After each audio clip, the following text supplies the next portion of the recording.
மலையில இருந்து இறங்கி வர்றாரு. சொல்லுங்க. மலையில இருந்து இறங்கி வந்த உடனே இயேசு பின்னாடி திரளான ஜனங்கள் வந்துட்டே இருக்கிறாங்க. சொல்லுங்க. திரளான ஜனங்கள் இயேசுப்பா பின்னாடியே வந்துட்டே இருக்கிறாங்க. இயேசுப்பா வார்த்தையை கேட்டுட்டாங்க. சரிங்களா? இயேசுப்பா வார்த்தையில கேட்டுட்டு நல்ல சந்தோஷத்தோட கம்பீரத்தோட யார் வரா? ஜனங்கள் வந்துட்டு இருக்கிறாங்க. ஏன்னா இயேசுப்பா வார்த்தை கேட்ட உடனே அவங்க மனசு என்ன ஆயிடுச்சு? சொல்லுங்க. சந்தோஷம் கிடைச்சிருச்சு, நிம்மதி கிடைச்சிருச்சு, மனசுல சமாதானம் கிடைச்சிருச்சு. எல்லாம் ஜாலியா திரும்பி வந்துட்டு இருக்காங்க. அப்போ ஏசப்பா மலைக்கு போனவரு எப்படா திரும்பி வருவாரு அப்படின்னு கீழே யாரு காத்துட்டு இருந்தா தெரியுமா? சொல்லுங்க. ஒரு குஷ்டரோகி. சொல்லுங்க. குஷ்டரோகினா யாரு? சொல்லுங்க. மனுஷன் தான். அந்த மனுஷனுக்குள்ள ஒரு நோய். சொல்லுங்க. ஒரு நோய். சாத்தான் கட்டி வச்சிருந்த ஒரு வியாதி, ஒரு நோய். அதான் குஷ்டரோகம். சொல்லுங்க. குஷ்டரோகம் பாத்தீங்கன்னா உடம்புல ஒரே கட்டியா ஒரே புண்ணா இருக்கும். அந்த புண்ணுல பாத்தீங்கன்னா அந்த சலம் வடிஞ்சுக்கிட்டே இருக்கும். சொல்லுங்க. சலம். அவன் மேல பக்கத்துல போனாலே நாரும் பேட் ஸ்மெல். சொல்லுங்க. ஒரு குஷ்டரோகிய ஒரு பக்கத்துல போயிட்டோம் அப்படின்னாக்க என்ன காட்டி கொடுத்துரும்? ஸ்மெல். சொல்லுங்க. Bad smell. ஒரு பேட் ஸ்மெல் இருக்கிற இடத்துல நம்ம பக்கத்துல போய் நம்ம நிப்போமா? ஐயோ சொல்லுங்க. வாந்தி வந்துடும். அப்படிப்பட்ட ஒரு நோயோட யாரு காத்துக்கிட்டு இருக்கிறா? அந்த குஷ்டரோகி உள்ளவன் அவன் யார பாக்கணும்னு வெயிட் பண்ணிட்டு இருக்கான். சொல்லுங்க. ஏசப்பாவை. சொல்லுங்க. ஏசப்பாவை பாக்கணும்ட்டு வெயிட் பண்ணிட்டே இருக்கிறான். சரிங்களா? அப்போ ஏசப்பா போனவரு கரெக்டா என்ன பண்றாரு? இறங்கி வந்துட்டே இருக்கிறாரு.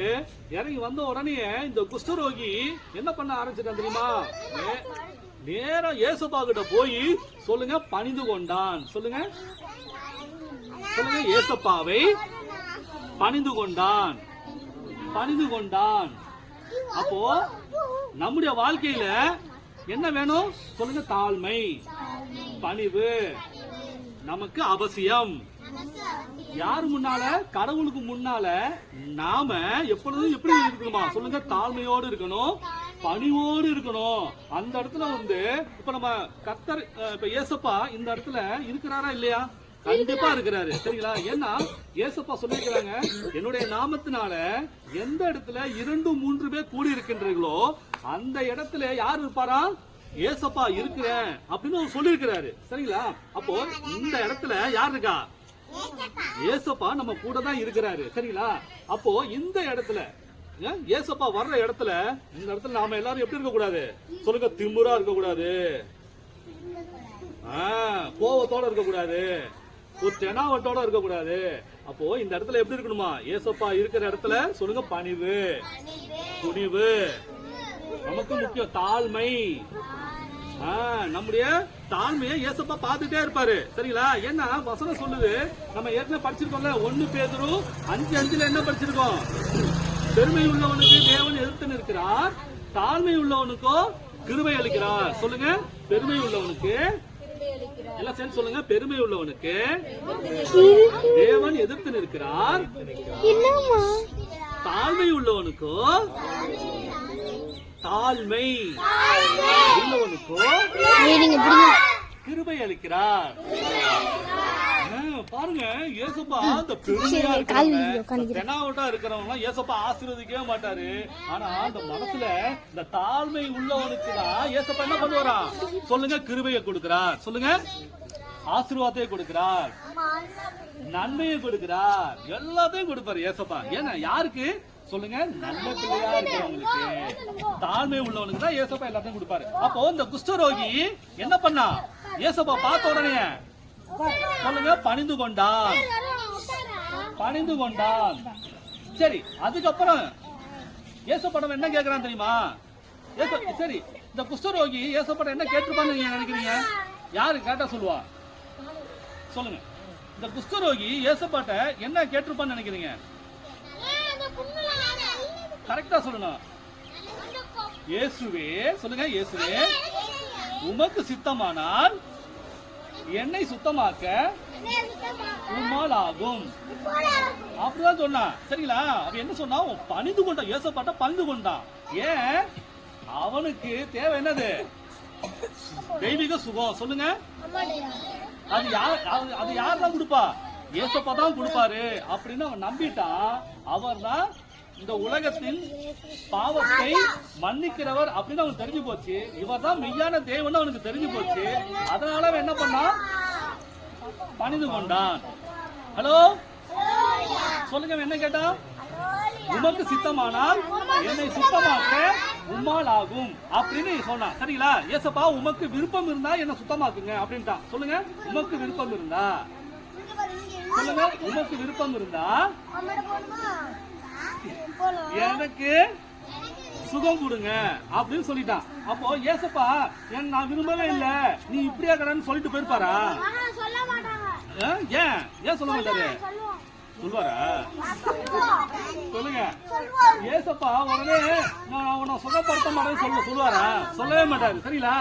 அப்ப உடனே என்ன சொன்னாரு? அவனுடைய விருப்பப்படியே என்ன சொன்னாரு? எனக்கு சித்தம் உண்டு. சொல்லுங்க, எல்லாம் சேர்ந்து சொல்லுங்க. எனக்கு சித்தம் உண்டு, நீ சுத்தமாகு அப்படின்னு சொன்ன உடனே அவன் என்ன ஆயிடுச்சு? அவன் உடம்புல என்ன வியாதி இருந்துச்சு? சொல்லுங்க, குஷ்டரோகம். குஷ்டரோகம் உடனே என்ன ஆயிடுச்சு? சுத்தமா ஆயிடுச்சு. ஜோர கை தட்டுங்க.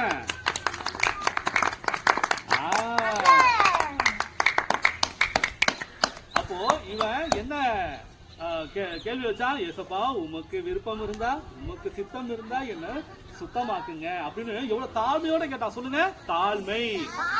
அங்க போனோடனே ஏசப்பா என்ன சுகமாக்குங்க, நான் குஷ்டரோகியா இருக்கேன், சுகம் கொடுங்க அப்படின்னா அவன் தென்னாவட்டெல்லாம் கேட்கல. அவன் பெருமையாவும் கேட்கவே இல்லை. அப்படி கேட்டிருந்தானே ஏசப்பா சுகம் கொடுத்துருப்பாரா? சுகம் கொடுத்துருக்கவே மாட்டாரு. ஏன்னா இவன் எப்படி கேட்டான்? போனோடனே ஏசப்பாவை பணிந்து கொண்டான். சொல்லுங்க, அப்புறம் எப்படி கேட்டான்? ஏசப்பா உங்களுக்கு விருப்பம் இருந்தா என்ன சுத்தமாக்குங்க அப்படின்னு எவ்வளவு பணிவோட கேட்டான். கேட்ட உடனே ஏசப்பா என்ன பண்ணாரு? அவனுடைய பணிவை கண்டு, அவனுடைய தாழ்மையை கண்டு ஏசப்பா என்ன பண்ணாரு? அவனுக்கு சுகம் கொடுத்தாரு. கை தட்டுங்க. அதே போல நமக்கு எந்த தேவையா இருந்தாலும், நமக்கு எவ்வளவு பெரிய காரியம் தேவைப்பட்டாலும் நம்ம என்ன பண்ணும்? ஏசப்பா சமூகத்துல போய் உடனே என்ன பண்ணும்? தாழ்மையோடு நாம ஜெபம் பண்ணணும். தாழ்மையோடு நம்ம ஜெபம் பண்ணும் பொழுது ஏசப்பா நம்முடைய ஜெபத்தை கேட்டு அவர் என்ன பண்ணாரு? குஷ்டரோகிக்கு எப்படி சுகம் கொடுத்தாரோ அதே போல நம்முடைய வாழ்க்கையிலும் நமக்கு தேவையானதை ஏசப்பா தருவாரு. சரிங்களா? இப்ப இந்த கதை புரிஞ்சுக்கிட்டீங்களா? அப்ப நாம கர்த்தருக்கு முன்பாக, ஏசப்பாக்கு முன்பாக நம்ம எப்படி இருக்கக்கூடாது? சொல்லுங்க, தெனாவட்டா இருக்கக்கூடாது, பெருமையோட இருக்கக்கூடாது, ஏனோ தானு இருக்கக்கூடாது. எப்படி இருக்கணுமா? சொல்லுங்க, பணிவோடு இருக்கணும், தாழ்மையோடு இருக்கணும், அன்போடு இருக்கணும்.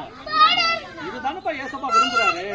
இப்படி இருந்தாதான் நம்முடைய வாழ்க்கையில எல்லா நாள்லயும் நமக்கு ஆசீர்வாதம் கிடைக்கும். சரிங்களா? ஓகே, ஜோரா கை தட்டுங்க. வசனம் சொல்லாமா? அண்ணப்ப மனப்பாட வசனம் சொல்லி கொடுக்கட்டுமா? ஆனா ஏற்கனவே சொன்னதான் மறுபடியும் ரிப்பீட் பண்றேன். சொல்லுங்க, ஆராய்ந்து முடியாத பெரிய காரியங்களையும் எண்ணி முடியாத அதிசயங்களையும் இயேசு செய்கிறார்.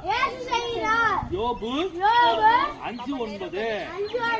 சொல்லுங்க மறுபடியும், ஆராய்ந்து முடியாத பெரிய காரியங்களையும் எண்ணி முடியாத அதிசயங்களையும் இயேசு செய்கிறார். யோபு 5:9.